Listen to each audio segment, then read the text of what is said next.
मैं प्रमोद कुमार शर्मा राजनीति विज्ञान विषय के साथ सरस्वती ग्रुप ऑफ कॉलेजेज के इस YouTube चैनल में आप सभी का स्वागत है। बीए प्रथम सेमेस्टर की नई शिक्षा नीति के तहत राजनीति विज्ञान विषय के अंतर्गत हम लोग आज संवैधानिक विकास की अवस्थाएं पढ़ेंगे और इसकी जो टॉपिक है संवैधानिक विकास की अवस्था के अंतर्गत वह है भारत सरकार अधिनियम 1858। भारत सरकार अधिनियम 1858 मुख्यतः ईस्ट इंडिया कंपनी की शासन के बाद से जब ब्रिटेन का हस्तक्षेप भारत के शासन के अंतर्गत होता है तो यह 1858 का अधिनियम आता है। भारत अधिनियम 1858 ने कंपनी के शासन का पूर्णतः अंत करके भारत में ब्रिटिश ताज के प्रति उत्तरदायी शासन की स्थापना की। भारतीय शासन के क्षेत्र में यह एक नए युग की शुरुआत थी।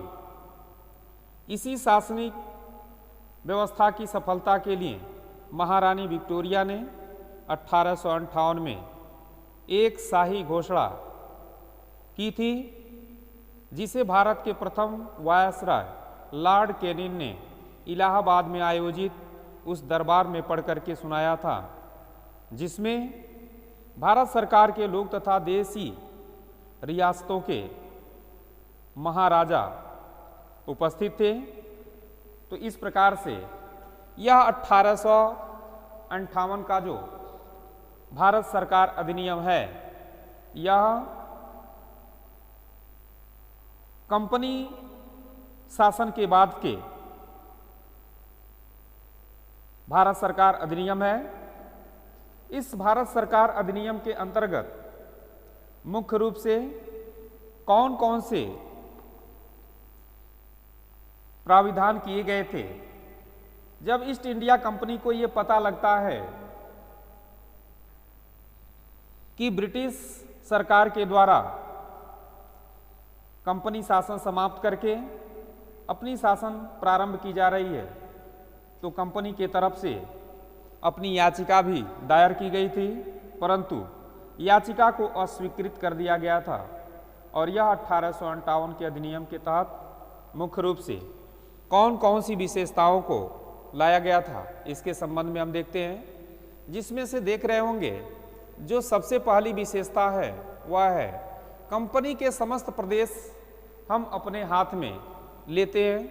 अर्थात कंपनी जिस प्रकार से स्वतंत्र रूप से भारत के अंदर काम कर रही थी, अब इस अधिनियम के तहत कहा गया कि हम कंपनी के समस्त प्रदेशों को अर्थात ब्रिटेन अपने हाथ में लेता है। दूसरी तरफ कहा गया इन प्रदेशों की प्रजा से अपने तथा अपने उत्तराधिकारी के प्रति वफादारी की हम आशा करते हैं। कहने का तात्पर्य यह है कि इन प्रदेशों में अर्थात कंपनी के अधीन जो भी प्रदेश थे, उन प्रदेशों में कह रहा है कि उस प्रदेश के जो उत्तराधिकारी हैं, उस उत्तराधिकारी के द्वारा हमारे साथ वफादारी करें, अर्थात हमारे साथ किसी भी तरह का कोई भी कानून विरोधी कार्य नहीं करेंगे, सभी लोग हमारा सहयोग करेंगे। इसके बाद से तीसरी विशेषता यह है कि लॉर्ड कैनिंग प्रथम वायसराय के द्वारा अर्थात लॉर्ड कैनिंग को ही भारत का प्रथम वायसराय नियुक्त किया जाता है। तो यहाँ से भी एक बहुत ही महत्वपूर्ण प्रश्न बनता है कि भारत के प्रथम वायसराय कौन थे। तो भारत के प्रथम वायसराय लॉर्ड कैनिंग थे। इसके बाद से जो है कि चौथा है देशी राजाओं के साथ कंपनी की जो संधियां और समझौते हैं उन्हें हम प्रसन्नतापूर्वक स्वीकार करते हैं। अर्थात इसमें यह कहा गया कि यहाँ पर देशी रियासतों के अंतर्गत जो राजा हैं और उनके साथ जो कंपनी का समझौता हुआ है, संधि हुआ है, इस 1858 के भारत सरकार अधिनियम के तहत कहा गया कि हम इसमें कोई परिवर्तन नहीं करना चाहते हैं।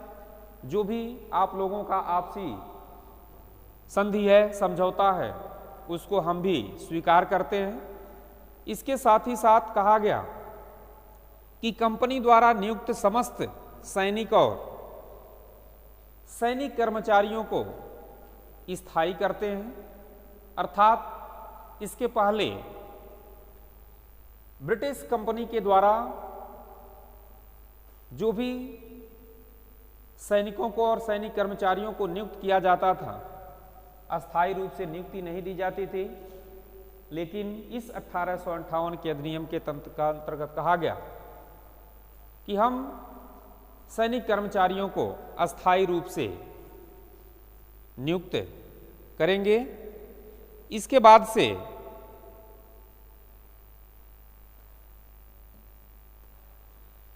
हम अपने राज्य की सीमा विस्तार की इच्छा नहीं रखते हैं। अर्थात 1858 ईस्वी में जो ये अधिनियम आता है, उसमें ये कहा गया कि हम अपने राज्य की विस्तार की इच्छा नहीं रखते हैं।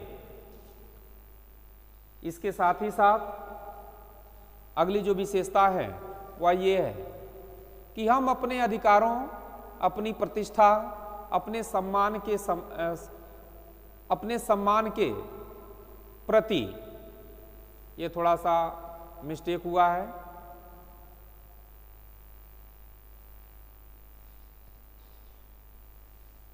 एक मिनट। हम अपने अधिकारों, अपनी प्रतिष्ठा तथा अपने सम्मान के समान ही भारतीय, यहाँ थोड़ा सा मिस्टेक हो गया है, भारतीय नरेशों के अधिकारों, सम्मान तथा उसकी प्रतिष्ठा का आदर करते हैं।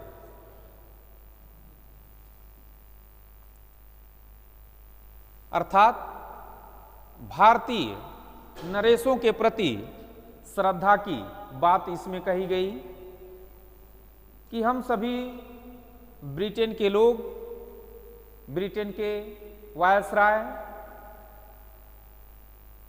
अपने अधिकारों, अपनी प्रतिष्ठा, अपने सम्मान के समान ही, अर्थात जिस तरह से हमारा सम्मान है उसी तरह से ही भारतीय नरेशों के साथ, इसके साथ साथ उनके अधिकारों का सम्मान, उनकी प्रतिष्ठा का सम्मान किया जाएगा। किसी तरह से भी कोई भी भेदभाव नहीं होगा।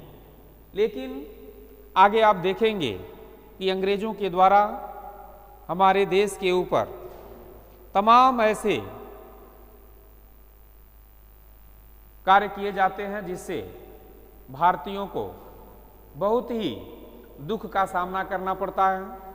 इसके बाद से कहा गया इसमें कि सबके साथ समान और निष्पक्ष न्याय किया जाएगा।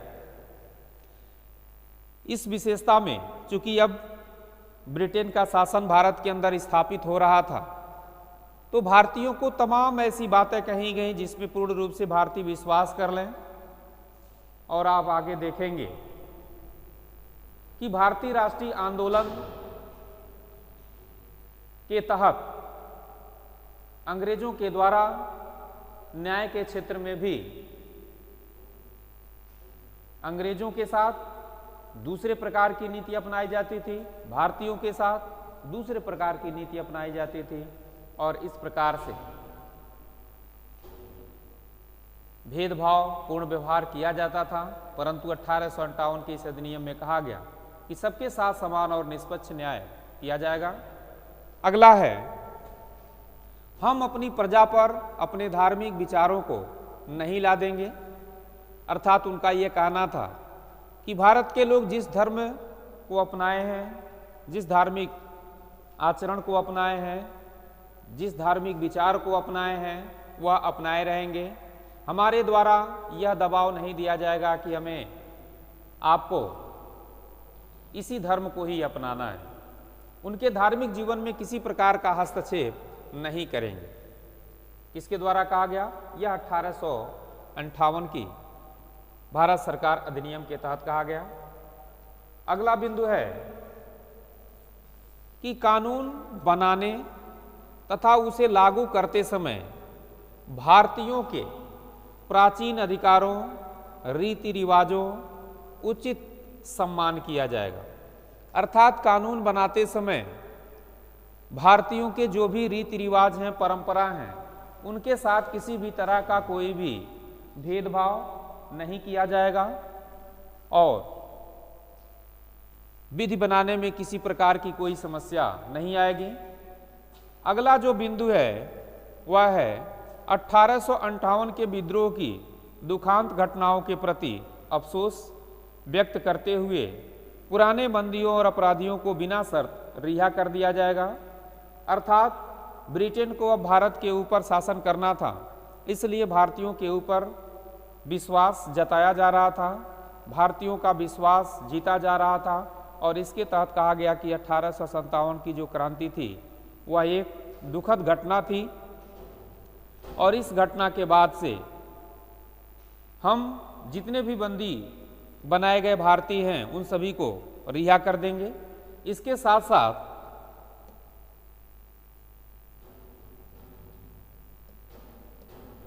शांतिपूर्ण उद्योगों को प्रोत्साहन दिया जाएगा। अर्थात उनके द्वारा कहा गया कि भारत के अंदर जो भी उद्योग धंधा हैं उन सभी उद्योग धंधाओं को फिर से एक नया दिशा दिया जाएगा, किसी को किसी प्रकार की कोई समस्या नहीं होगी। इस प्रकार से यह 1858 का भारत सरकार अधिनियम की विशेषता थी। इसके बाद से हमें देखते हैं कि 1858 के अधिनियम का संवैधानिक महत्व क्या है। अर्थात इस 1858 के अधिनियम से हमारे संवैधानिक रूप से क्या विकास होता है, क्या महत्व होता है। सबसे पहला यह है कि नए युग का सूत्रपात होता है। नए युग का सूत्रपात का तात्पर्य यह है कि इसके पहले भारत पर कंपनी का शासन होता है और यहाँ से कंपनी के शासन को समाप्त करके सीधे ब्रिटेन का शासन स्थापित होता है। इस प्रकार से नए युग का सूत्रपात होता है भारतीयों के लिए। और दूसरा है महत्व, भारतीय प्रशासन में सुशासन का आरंभ होना। भारतीय प्रशासन में सुशासन का आरंभ होने का तात्पर्य यह है कि भारत के अंदर अब एक सिस्टम से शासन किया जाना था, क्योंकि इसके पहले कंपनी का शासन हुआ करता था। कंपनी के कर्मचारियों के द्वारा मनमानी की जाती थी, जहां कर जो है कि कम वसूलना है अधिक वसूल करते थे। इसके साथ ही साथ वह अतिरिक्त कर सभी कंपनी के कर्मचारी अपने पास रख लेते थे और इस तरह से भारतीयों को इस 1858 से अधिनियम से सुशासन का एक जो है कि संकेत प्राप्त होता है कि अब हमारा जो शासन होगा वह एक नियमबद्ध तरीके से चलेगा। तीसरी जो महत्व है वह है भारत सचिव के पद का उदय। इसके पहले भारत के अंदर केवल वायसराय हुआ करते थे, लेकिन इस 1858 के अधिनियम के तहत भारत के सचिव के पद का उदय होता है और यह भारत सचिव ब्रिटेन के अंदर होता था और वहाँ से यह भारत के सभी अधिकारियों को, भारत के सभी जो उच्च अधिकारी होते थे उनको नियंत्रित करता था और ये सभी उसके प्रति जवाबदेह होते थे। और यह भारत सचिव ब्रिटेन के संसद का सदस्य होता था। इसके बाद से भारत परिषद की स्थापना, इस 1858 के इस अधिनियम से भारत के अंदर भारत परिषद की स्थापना की गई थी और इसमें भारतीय सदस्यों को भी स्थान दिया गया था और यहीं से धीरे धीरे भारतीयों का प्रतिनिधित्व ब्रिटिश शासन के अंतर्गत बढ़ता चला जाता है। इसके बाद से है भारतीय रियासतों के प्रति नवीन नीति। भारतीय रियासतों के प्रति नवीन नीति का तात्पर्य यह है कि भारत के अंदर जितनी भी रियासतें थीं उन रियासतों के प्रति कुछ नए नियम बनाए गए और इनको नियंत्रित करने का कार्य ब्रिटेन के द्वारा किया जाना शुरू किया गया। तो इस प्रकार से यह 1858 का भारत सरकार अधिनियम रहा। फिर से हम लोग अगले क्लास में मिलते हैं, तब तक के लिए आप सभी लोगों को बहुत बहुत धन्यवाद।